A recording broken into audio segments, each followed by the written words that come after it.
ओम श्री गणेशाय नमः। श्री आशुतोषाय नमः। आज हम श्रीमद् भागवत महापुराण सप्ताह कथा एक सदग्रंथ अष्टम स्कंद का अध्याय 20 करने जा रहे हैं, जिसमें भगवान वामन का विराट रूप होकर दो ही पग से पृथ्वी और स्वर्ग को नाप लेते हैं। आशा करती हूँ आप सभी श्रीमद् भागवत पुराण ध्यानपूर्वक सुन रहे होंगे। अध्याय 20। राजा बलि ने कहा, भगवान आपका कहना सत्य है। गृहस्थ आश्रम में रहने वालों के लिए वही धर्म है जिसमें अर्थ, काम, यश और आजीविका में कभी किसी प्रकार बाधा न पड़े। किंतु मैं प्रहलाद जी का पुत्र हूँ और एक बार देने की प्रतिज्ञा कर चुका हूँ। अतः अब मैं धन के लोभ से ठग की भांति कैसे कहूँ कि मैं तुम्हें नहीं दूंगा। मैं नरक, दरिद्रता, दुख, अपने राज्य के नाश और मृत्यु से भी उतना नहीं डरता जितना ब्राह्मण से प्रतिज्ञा करके उसे धोखा देने से डरता हूँ। भगवान, इस पृथ्वी का भी यही कथन है कि मैं सब कुछ सहन कर सकती हूँ, किंतु मिथ्यावादी मनुष्य का भार नहीं सह सकती। दधीची, शिवी आदि महापुरुषों ने अपने प्रिय प्राणों का दान करके प्राणियों की भलाई की है, और फिर पृथ्वी आदि वस्तुओं का दान करने में क्या विचार करना है। युद्ध में प्राणों की बलि देने वाले असंख्य वृद्ध यशस्वी योद्धा हुए, किंतु ऐसे लोग अति दुर्लभ हैं जो सत्य पात्र के प्राप्त होने पर श्रद्धा के साथ धन का दान करें। अतः मैं इस ब्रह्मचारी की अभिलाषा अवश्य पूर्ण करूंगा। ये विष्णु हो या दूसरे कोई और, मैं इन्हें दान दूंगा। यदि ये विष्णु है तो मेरे न देने पर भी मुझे युद्ध में मारकर पृथ्वी छीन सकते हैं, और यदि कोई दूसरे हैं तो भी मैं इनका अनिष्ट नहीं चाहूंगा। जब शुक्राचार्य ने देखा कि मेरा यह शिष्य अश्रद्धालु है तथा मेरी आज्ञा का उल्लंघन कर रहा है, तब उन्होंने बलि को शाप दे दिया, मूर्ख, तू है तो अज्ञानी, किंतु अपने को बहुत बड़ा पंडित मानता है। तू मेरी उपेक्षा करके गर्व कर रहा है, अतः शीघ्र ही तू अपनी लक्ष्मी खो बैठेगा। राजा बलि गुरुदेव के शाप देने पर भी सत्य से नहीं डिगे। उन्होंने वामन भगवान की विधि पूर्वक पूजा की और हाथ में जल लेकर 3 पग पृथ्वी का संकल्प कर लिया। उस समय बलि की पत्नी विंध्यावली ने अपने हाथों वामन भगवान के चरण धोने के लिए जल से भरा सोने का कलश दिया। बलि ने बड़े आनंद से उनके सुंदर युगल चरणों को धोया और उस विश्व पावन जल को अपने सिर पर चढ़ाया। उस समय आकाश से पुष्पों की वर्षा होने लगी, हजारों दुदुम्बियां बजने लगी, गंधर्व की नरादि गान करने लगे। अहो धन्य है इन उदार शिरोमणि बलि ने अपने शत्रु को तीनों लोकों का दान कर दिया। इसी समय एक अद्भुत घटना घटी। अनंत भगवान का वह वामन रूप बढ़ने लगा। वह इतना बढ़ा कि पृथ्वी, आकाश, दिशाएं, स्वर्ग, पाताल, पशु पक्षी, समुद्र, मनुष्य, देवता, ऋषि सबके सब उसी में समा गए। श्री सुखदेव जी ने कहा, परीक्षित, वहां पर उपस्थित संपूर्ण ऋत्विज, आचार्य और सदस्यों के साथ बलि ने भगवान के उस त्रिगुणात्मक शरीर में पंचभूत, इंद्रिय, उनके विषय, अंतकरण और जीवों के साथ समस्त त्रिगुणमय जगत देखा। उन्होंने भगवान के चरण तल में रसातल, चरणों में पृथ्वी, पिंडलियों में पर्वत, घुटनों में पक्षी, जांघों में मरुदगण को देखा। भगवान के वस्त्रों में संध्या, गुप्त स्थानों में प्रजापतियों को, जगन स्थल में संपूर्ण असुरों एवं स्वयं को, नाभि में आकाश, कौरव में सातों समुद्र, वक्षस्थल में नक्षत्रों को, हृदय में धर्म, स्तनों में ऋतु, मधुर और सत्य वचन, मन में चंद्रमा, वक्षस्थल पर हाथों में कमल लिए लक्ष्मी जी को, कंठ में सामवेद और समस्त शब्द समूह उन्हें दिखाई पड़े। बाहुओं में इंद्रादि संपूर्ण देव समूह, कानों में दिशाएं, मस्तक में स्वर्ग, केशों में मेघमाला, नासिका में वायु, नेत्रों में सूर्य और मुख में अग्नि, वाणी में वेद, रसना में वरुण, बोहों में विधि निमेश, पलकों में दिन और रात, ललाट में क्रोध और नीचे के होठ में लोभ के दर्शन हुए। उनके स्पर्श में काम, वीर्य में जल, पीठ में अधर्म पद, औषधियां, उनकी नाड़ियों में नदियां, नखों में शिलाएं और बुद्धि में ब्रह्मा, देवता और ऋषिगण दिखाई पड़े। इस प्रकार दैत्यराज बलि ने भगवान की इंद्रियों और शरीर में संपूर्ण चराचर प्राणियों का दर्शन किया। इस प्रकार भगवान में यह समस्त जगत देखकर सारे दैत्य डर गए। इसी समय भगवान के पास दिव्य सुदर्शन चक्र, शांक धनुष, पांचजन्य शंख, कोमोद की गदा, दिव्य ढाल, विद्याधर नामक तलवार, अक्षय बाणों से भरे दो तरकस और लोकपालों के साथ भगवान के सुनंद आदि पार्षद गण सेवा के लिए उपस्थित हो गए। इस समय भगवान के मस्तक पर मुकुट, बाहुओं में बाजूबंद, कानों में मेखला और कंधे पर पीतांबर सुशोभित हो रहा था। वे वनमाला धारण किए हुए थे। उन्होंने अपने एक पग से सारी पृथ्वी नाप ली, शरीर से आकाश और भुजाओं से दिशाएं घेर ली। दूसरे पग से उन्होंने स्वर्ग नाप लिया। तीसरा पैर रखने के लिए बलि की तनिक भी कोई वस्तु नहीं बची। भगवान का वह दूसरा पग ही ऊपर की ओर जाता हुआ महरलोक, जनलोक और तपोलोक से भी ऊपर सत्यलोक में पहुंच गया। इस तरह अष्टम स्कंद का 20 अध्याय समाप्त हुआ। ओम नमो भगवते वासुदेवाय नमः। ओम नमो भगवते वासुदेवाय नमः। अध्याय 21, बलि का बांधा जाना। श्री सुखदेव जी कहते हैं, परीक्षित, भगवान के चरण नख की आभा से सत्यलोक की शोभा फीकी पड़ गई।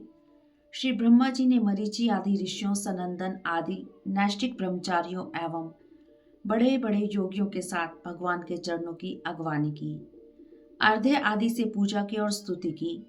श्री ब्रह्मा जी के कमंडल का वही जल भगवान के पांव धोने से पवित्र गंगा जी के रूप में परिणत हो गया, जो आकाश मार्ग से पृथ्वी पर गिरकर तीनों लोगों को पवित्र करती है। भगवान ने अपने स्वरूप को कुछ छोटा कर लिया, तब ब्रह्मा जी ने अपने अनुचरों के साथ उन्हें अनेक प्रकार की भेंटें समर्पित की।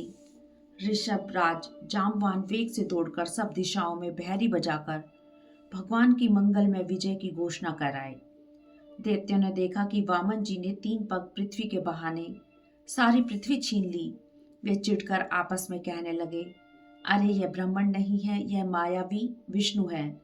हमारे स्वामी यज्ञ में दीक्षित होने के कारण दंड देने से उपरत हैं। तब इस शत्रु ने ब्रह्मचारी का वेश बनाकर हमारा सर्वस्व हरण कर लिया। अतः हम लोग इस शत्रु को मार डाले। यह सोचकर अस्त्र शस्त्र लेकर असुरगण वामन भगवान पर टूट पड़े। भगवान के पार्षदों ने उन्हें रोक दिया और वे असुरों की सेना का संहार करने लगे। बलि ने असुरों को युद्ध से रोक दिया। बलि ने कहा, भाइयों, शुक्राचार्य ने बताया है कि यह समय हमारे अनुकूल नहीं है, अतः उस समय की प्रतीक्षा करो जो हमारी कार्य सिद्धि के लिए अनुकूल हो। बलि की बात सुनकर सभी दैत्य रसातल में चले गए। उनके जाने के बाद भगवान के हृदय की बात जानने वाले गरुड़ ने वरुण के पाशों से बलि को बांध दिया। पृथ्वी, आकाश और समस्त दिशाओं में हाय हाय होने लगी। भगवान ने बलि से कहा, दैत्यराज, तुमने मुझे पृथ्वी के 3 पग दिए थे। 2 पग में तो मैंने सारी त्रिलोकी नाप ली, अब तीसरा पग कहाँ करूं? तुम्हारे सामने मैंने अपने एक पैर से भूलोक, शरीर से आकाश और दिशाएं तथा दूसरे पैर से स्वरलोक नाप लिया है। इस प्रकार तुम्हारा सब कुछ मेरा हो चुका है। तीसरा पग नापने के लिए अब तुम्हारे पास कुछ नहीं है। जो याचक को देने की प्रतिज्ञा करके बाद में नहीं देता, उसके सारे मनोरथ व्यर्थ होते हैं, उसे नरक में जाना पड़ता है। स्वर्ग जाने का तो प्रश्न ही नहीं उठता। तुम्हें धनी होने का बड़ा घमंड था। तुमने मुझसे प्रतिज्ञा की है कि दूंगा। यदि अपनी प्रतिज्ञा पूर्ण नहीं करते हो तो यह निश्चित है कि तुम मुझे धोखा दे रहे हो। परिणाम स्वरूप तुम नरक में जाओगे।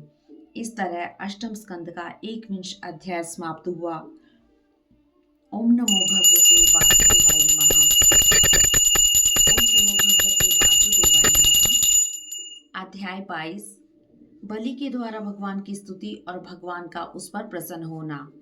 श्री सुखदेव जी कहते हैं, राजन, इस प्रकार त्रिविक्रम भगवान ने दैत्यराज बलि को बड़ा सम्मान दिया और उन्होंने उसे तिरस्कार पूर्वक विचलित करना चाहा, किंतु बलि विचलित नहीं हुए। उन्होंने धैर्य से कहा, दैत्यराज बलि ने कहा, भगवान, मैं अपने वचन को सत्य कर दिखाता हूँ। आप कृपा करके अपना तीसरा पग मेरे सिर पर रख दीजिए। मुझे नरक क्या, किसी अन्य प्रकार का कोई भय नहीं है। यदि मैं डरता हूँ तो केवल अपनी अपकीर्ति से। बलि के ऐसा कहते हुए भगवान के प्रेम पात्र प्रहलाद जी वहां आए। बलि इस समय वरुण पास से बंधे हुए थे। वह अपने पूज्य पितामह प्रहलाद जी की जैसे पूजा करते थे उस प्रकार न कर सके। लज्जा से सिर नीचा हो गया। उन्होंने केवल सिर झुकाकर उन्हें प्रणाम किया। प्रहलाद जी ने आनंदपूर्ण हृदय से लौटकर भगवान को साष्टांग प्रणाम किया, फिर अंजलि बांधकर खड़े हो गए। प्रहलाद जी ने कहा, भगवान, आपका ही दिया हुआ यह बलि का ऐश्वर्य पूर्ण इंद्रपद था। आज आपने इसे छीन लिया। इस प्रकार आपका देना और लेना दोनों ही अति सुंदर है। आत्मा को मोहित करने वाली राज्य लक्ष्मी से अलग कर आपने बलि के ऊपर बड़ी कृपा की है। हे नाथ, लक्ष्मी के मन से तो बड़े बड़े विद्वान भी मोहित हो जाते हैं। लक्ष्मी के मत से बड़े बड़े महापुरुष भी अपने वास्तविक स्वरूप को भूल जाते हैं। इसलिए लक्ष्मी को छीन कर आपने इसके ऊपर उपकार किया है। सबके हृदय में विराजमान रहने वाले जगत के ईश्वर, सबके परम साक्षी श्री नारायण देव को मैं नमस्कार करता हूँ। श्री सुखदेव जी कहते हैं, परीक्षित, इतना कहकर प्रहलाद जी अंजलि बांधकर खड़े थे। उनके सामने ही भगवान ब्रह्मा जी ने वामन भगवान से कुछ कहना चाहा। उसी समय बलि की पत्नी विंध्यावली ने अपने पति को बंधा देखकर भयभीत हो भगवान के चरणों में प्रणाम किया और हाथ जोड़कर भगवान से बोली, प्रभु, इस जगत के कर्ता भरता और संहर्ता आप हैं। तब आपकी माया से मोहित होकर अपने को मिथ्या कर्ता मानने वाले आपको क्या समर्पण करेंगे। श्री ब्रह्मा जी ने कहा, प्रभु, आप इसे छोड़ दीजिए। आपने अपना इसका सर्वस्व ले लिया है, अतः अब यह दंड का पात्र नहीं है। श्री भगवान ने कहा, ब्रह्मा जी, जिस पर मैं अनुग्रह करता हूँ उसका धन छीन लेता हूँ, क्योंकि उसी धन के मद से वह मेरा और लोगों का तिरस्कार करने लगता है। यह जीव अपने कर्मों के कारण विवश होकर अनेक योनियों में भटकता रहता है। जब कभी मेरी कृपा से मनुष्य का शरीर प्राप्त करता है, मनुष्य योनि में जन्म लेकर यदि कुलीनता, कर्म, अवस्था, रूप, विद्या, ऐश्वर्य और धन आदि के कारण अभिमान न हो जाए तो समझना चाहिए कि यह मेरी बड़ी ही कृपा है। कुलीनता आदि बहुत से ऐसे कारण हैं जो अभिमान और जड़ता आदि उत्पन्न करके मनुष्य को कल्याण के समस्त साधनों से वंचित कर देते हैं, किंतु जो मेरे शरणागत होते हैं वे इनसे मोहित नहीं होते। यह बलि दानव और दैत्य दोनों ही वंशों में अग्रगण्य है। इससे उस माया पर विजय प्राप्त कर ली जिसे जीतना बड़ा कठिन है। तुम देख ही रहे हो, इतना दुख भोगने पर भी यह मोहित नहीं हुआ। इसका धन छीन लिया, राजपद से च्युत कर दिया, भाई बंधु छोड़कर चले गए, इतनी यातनाएं भोगनी पड़ी। यहाँ तक कि गुरुदेव ने भी इसको डांटा, फटकारा और शाप तक दे दिया, किंतु इसने प्रतिज्ञा नहीं छोड़ी।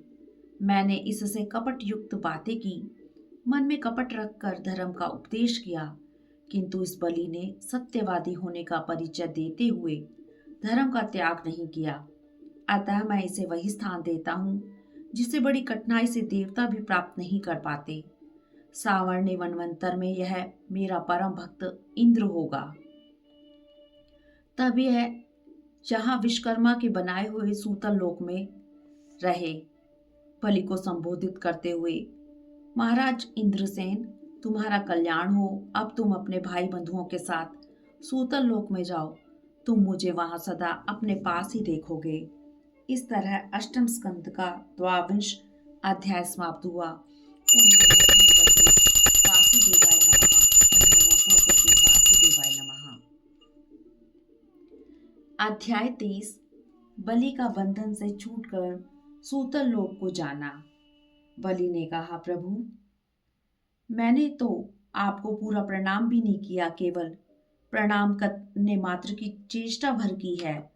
उसी से मुझे वह फल मिला जो आपके शरणागत भक्तों को प्राप्त होता है। बड़े बड़े लोकपाल और देवताओं पर आपने जो कृपा कभी नहीं की, वह मुझ जैसे नीच असुर को सहज ही प्राप्त हो गई। यूं कहते ही बलि पाशों से मुक्त हो गए। तब उन्होंने भगवान ब्रह्मा जी और शंकर जी को प्रणाम किया। फिर बड़ी प्रसन्नता के साथ असुरों को लेकर सूतल लोक चले गए। जब प्रहलाद ने देखा कि मेरे वंशधर पौत्र राजा बलि बंधन से छूट गए और उन्हें भगवान का कृपा प्रसाद प्राप्त हो गया, तो वे भक्ति भाव से भर गए। उस समय उन्होंने भगवान की स्तुति की, प्रभु, यह कृपा प्रसाद तो कभी ब्रह्मा जी, लक्ष्मी जी और शंकर जी को भी प्राप्त नहीं हुआ, तब दूसरों की तो बात ही क्या है। आप हम असुरों के दुर्गपाल किलेदार हो गए। आपने अपनी योग माया से खेल ही खेल में त्रिभुवन की रचना कर दी। आप सर्वज्ञ, सर्वात्मा और समदर्शी हैं। फिर भी आपकी लीलाएं अति विलक्षण जान पड़ती हैं। आपका स्वभाव कल्प वृक्ष के समान है, क्योंकि आप अपने भक्तों से अत्यंत प्रेम करते हैं। इसी से कभी कभी उपासकों के प्रति पक्षपात और विमुखों के प्रति निर्दयता भी आप में देखी जाती है। इस प्रकार भक्त प्रहलाद ने भगवान की स्तुति की। भगवान ने प्रहलाद जी को भी सूतल लोक भेज दिया और शुक्राचार्य से बोले, ब्राह्मण, आपका शिष्य यज्ञ कर रहा था, उसमें जो त्रुटि रह गई हो उसे आप पूर्ण कर दीजिए। शुक्राचार्य जी ने कहा, भगवान, जिसने अपना समस्त कर्म समर्पित करके यज्ञेश्वर आपकी पूजा की है, उसके कर्म में कोई त्रुटि कैसे रह सकती है। फिर भी अनंत, जब आप स्वयं कह रहे हैं, तब मैं आपकी आज्ञा का पालन अवश्य करूंगा। इस प्रकार शुक्राचार्य जी भगवान की आज्ञा से दूसरे ब्रह्म ऋषियों के साथ बलि के यज्ञ में जो कमी रह गई थी उसे पूर्ण किया। इसके बाद समस्त प्राणियों के अभ्युदय के लिए संपूर्ण लोक और लोकपालों के स्वामी पद पर वामन भगवान का अभिषेक कर दिया और उन्हें उपेंद्र का पद दिया।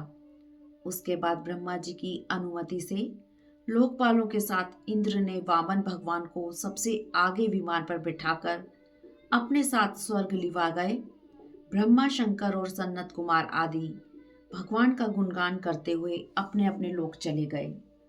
देव यज्ञ, पितृ यज्ञ और मनुष्य यज्ञ, किसी भी कर्म का अनुष्ठान करते समय जहाँ जहाँ भगवान की इस लीला का कीर्तन होता है, वह कर्म सफलता पूर्वक संपन्न हो जाता है। इस लीला कथा का जो श्रवण करता है उसे परम गति की प्राप्ति होती है। इस तरह अष्टम स्कंद का 23वां अध्याय समाप्त हुआ। ओम भगवते वासुदेवाय नमः। ओम नमो भगवते वासुदेवाय नमः। अध्याय 24, यह अष्टम स्कंद का अंतिम अध्याय है। भगवान के मत्स्य अवतार की कथा का इसमें वर्णन किया गया है। राजा परीक्षित ने पूछा, भगवान ने एक बार अपनी योग माया से मत्स्य अवतार धारण करके बड़ी अद्भुत लीला की थी। मैं उसी आदि अवतार की कथा सुनना चाहता हूँ। श्री सुखदेव जी कहते हैं, परीक्षित, प्रलय काल आ जाने के कारण ब्रह्मा जी को नींद आ रही थी। उसी समय वेद उनके मुख से निकल पड़े और उनके पास ही रहने वाला हायग्रीव नामक बलि दैत्य ने उन्हें योग बल से चुरा लिया। भगवान ने दानवराज हायग्रीव की इस चेष्टा को जानकर मत्स्य अवतार ग्रहण किया। उस समय सत्यव्रत नाम के एक भगवत पारायण राजर्षि केवल जल पीकर तपस्या कर रहे थे। वही वर्तमान महाकल्प में सूर्य के पुत्र श्राद्ध देव के नाम से विख्यात हुए। उन्हें ही भगवान ने वैवस्वत मनु बना दिया। एक दिन वे कृतमाला नदी में जल से तर्पण कर रहे थे। उसी समय उनकी अंजलि में एक छोटी सी मछली आ गई। द्रविड़ देश अधिपति सत्यव्रत ने उस मछली को फिर से नदी में डाल दिया। उस मछली ने करुणा के साथ कहा, राजन, मुझे बड़ी मछली खा जाएगी, अतः मुझे इस नदी के जल में मत छोड़िए। राजा ने उसकी दीनता भरी बात सुनकर बड़ी दया से उसे अपने पात्र के जल में रख लिया और अपने आश्रम पर ले आए। एक रात में ही वह मछली उस कमंडल में इतनी बढ़ गई कि उसमें उसके रहने के लिए स्थान ही नहीं रहा। उस समय उसने राजा से कहा, अब तो इस कमंडल में मुझे कष्ट हो रहा है, अतः मेरे लिए बड़ा स्थान नियत कर दें। राजा ने उसे मटके में रख दिया, किंतु वहां 2 ही घड़ी में वह 3 हाथ से बढ़ गई। उसने राजा से कहा, राजन, यह मटका मेरे लिए छोटा पड़ रहा है, अतः मेरे लिए बड़ा स्थान नियत कर दें। राजा ने उसे एक सरोवर में डाल दिया। थोड़ी ही देर में बढ़कर उसने सरोवर के जल को घेर लिया और बोली, राजन, मुझे किसी अगाध सरोवर में रख दीजिए। राजा ने उसे एक अटूट जल वाले सरोवर में रख दिया। उसमें भी वह मछली बढ़ गई।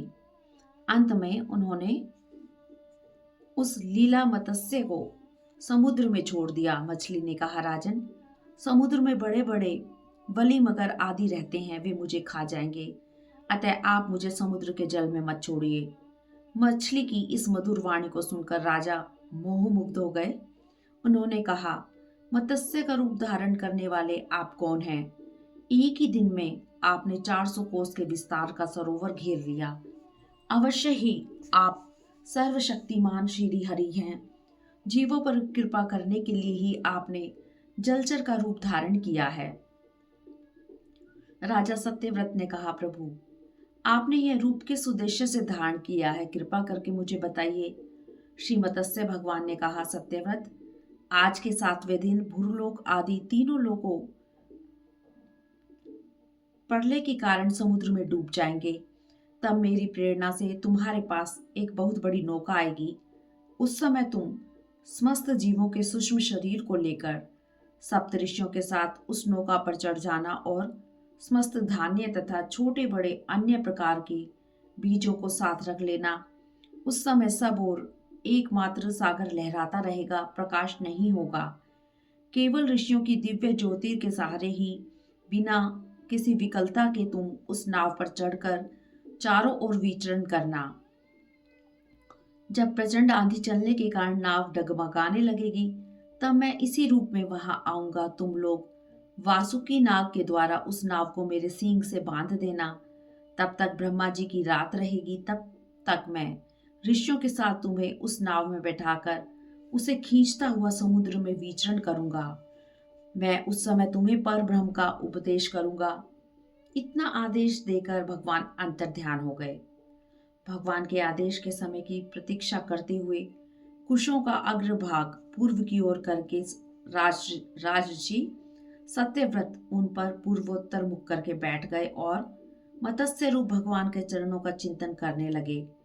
इतने में ही वह समय आ पहुंचा। समुद्र अपनी मर्यादा छोड़कर बढ़ने लगा। उसी समय वह नाव भी आ गई। तब वे धान्य तथा अन्य बीजों को लेकर सप्तऋषियों के साथ उस पर सवार हो गए। सप्तऋषियों ने कहा, राजन, तुम भगवान का ध्यान करो, वे ही हमें इस संकट से बचाएंगे।